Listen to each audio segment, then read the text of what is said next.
وجنة عرضها السماوات والأرض أعدت للمتقين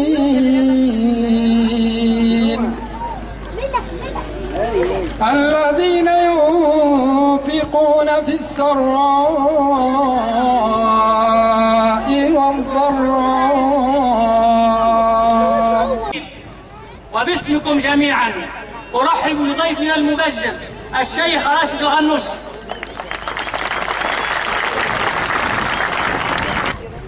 الحمد لله حمدا كثيرا طيبا مباركا فيه. الحمد لله الذي هدانا لهذا وما كنا لنهتدي لولا أن هدانا الله. الحمد لله الذي جمع هذه الجحافل، هذه الحشود الكبيرة، جمعها على الخير، قلوب صافية موحدة تتجه إلى مرضاة الله، تتجه إلى خدمة الأوطان، إلى نصرة الثورة المباركة. هنيئا لكم، أحييكم أيها الأحباب رجالا ونساء، سادة وأبطال الجنوب بولاياته المختلفة. أحييكم بأحب التحية إلى الله، تحية الجنة، فالسلام عليكم ورحمة الله وبركاته.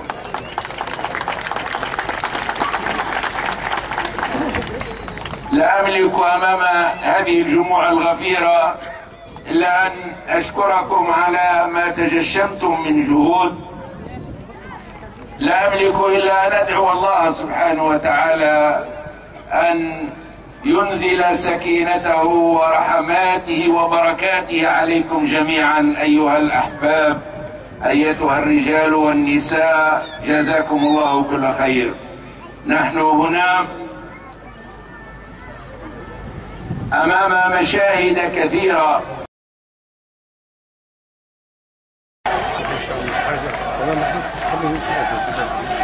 من الوفاء لدماء الشهداء، من الوفاء لدماء الشهداء، أن نبسط التنمية وأن نبسط العدل والحرية. من الوفاء لدماء الشهداء أن نحافظ على أبرز منجز من منجزات هذه الثورة، المنجز والحرية. أننا مجتمعون هنا من أماكن كثيرة أحرار، وسنعود إلى بلداننا آمنين. هذا منجز من منجزات الثورة لم يكن ممكنا خلال 60 سنة من دولة الاستقلال. ولذلك أيها الشعب التونسي، حافظ على حرياتك، حافظ على ثورتك، وإياك أن يخدعوك بالكلام المعسول. الأعلام يا أعلى، أنا أرجو أن لا يرتفع إلا العلم الوطني.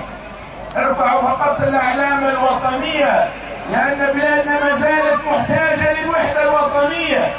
ما زلنا محتاجين لنواجه بقايا الاستبداد بوحدة وطنية تجعل التونسيين كلهم، تجعل الباخرة التونسية تحمل كل التونسيين ولا تلقي ببعضهم من البحر. نحن أبناء هذه الثورة متمسكون بها. نحن نعتبر الغصن العمود الفطري إن شاء الله، باعتبارنا أكبر حركة في البلاد. نحن أمانة بأعناقنا دماء الشهداء، أمانة بأعناقنا توفير ضمان الحريات التي عبرت عن نفسها. والحمد لله أنجزنا دستورا عظيما، وأنجزنا هيئة انتخابية، وأنجزنا هيئة للعدالة الانتقالية، وهيئات لحقوق الإنسان. الحرية في بلادنا لم تبقى شعارا، أصبحت واقعا. الحرية في بلادنا أصبحت دستور وهيئات تعديلية. رسولنا عليه الصلاة والسلام يقول: دم المسلم على المسلم حرام.